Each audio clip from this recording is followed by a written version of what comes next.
afternoon, Thomas. Good afternoon, madam. What is the current situation in the Ashanti region? Yes, thank you very much. This morning, when we heard that the results of yesterday's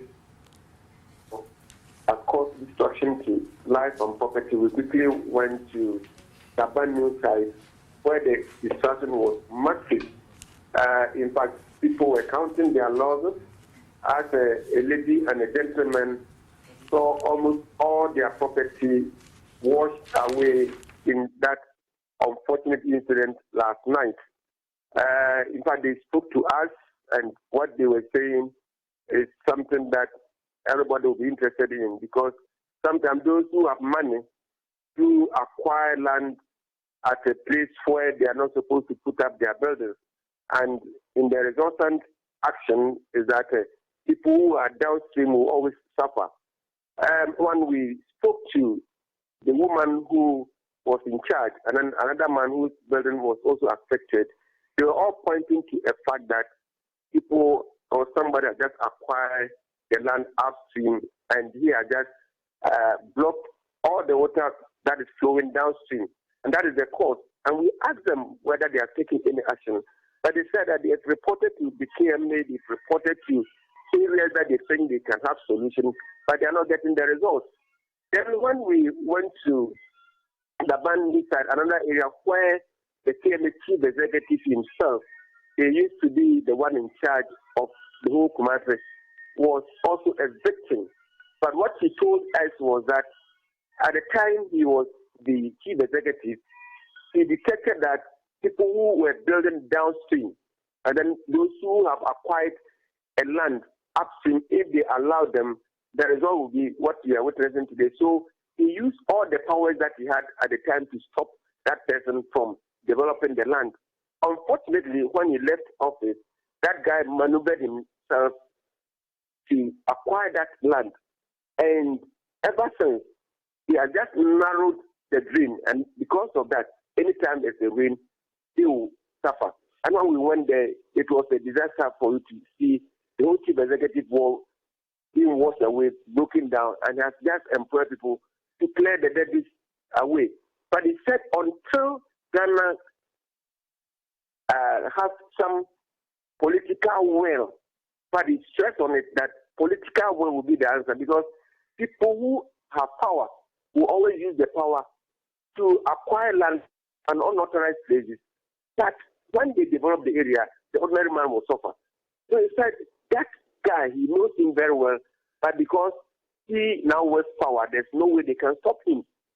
So he pointed it out straight to us that until Ghana we get that political will to tell people the truth in their face, we'll continue to see this. Then we went down to the NADMO office at the regional administration. The one in charge at the administration, Nana Kodia, but he told us that they've heard that somebody is dead at Atafua. And that the story is not different, because what we are witnessing today is as a result of the actions some people take, which they themselves have no answer. And that what they are doing to prevent this perennial problem is that anytime time is approaching rainfall, or when we are approaching this season, they will try to disperse most of the drainage system, so that if the waterway is clear, the impact of some of these things will reduce. Other than that, there's no way they can stop this problem, which we all agree with. Will to enforce the laws to prevent recurrence of such a situation. Have you contacted KMA officials on the development? Yes, he told us that they are working with the MMDCs, but not most, they don't work in isolation. They said almost all the MMDCs and then sub-metros, those in charge, they have been working with them to ensure that either they enforce the law or they ensure that people who are blocking the waterways are disciplined. But as to whether they have been able to take them to court to sanction them is another problem. So he was definite in telling us that they are aware that anytime the rain starts, this is what we are going to witness. But unfortunately, this time around, it is massive.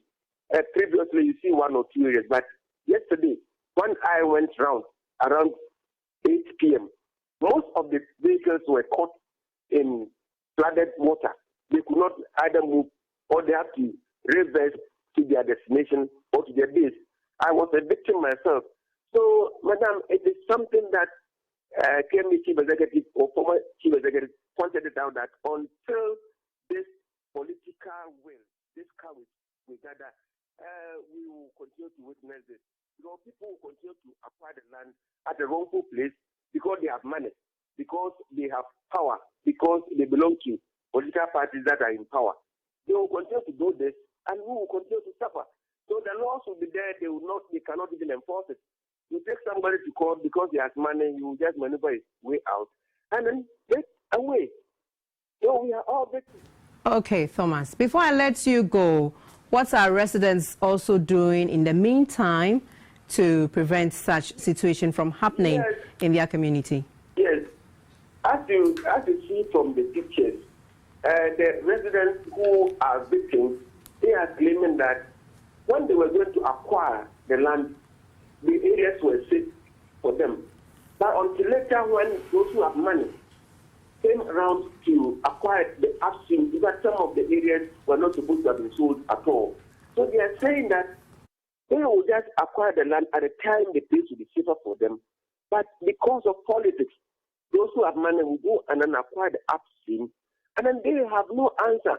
But I told them whether they have even reported it to the police because some criminality is involved. Because if your items are destroyed like this, and you know where the cause is coming from, sometimes if you are not careful, you begin to react in there. Okay, Mr. Soeji, I think that'll be all for now. Thanks for the updates on the reported torrential rains yesterday in the Ashanti region that caused the death of one person and the loss of properties in Dadiban.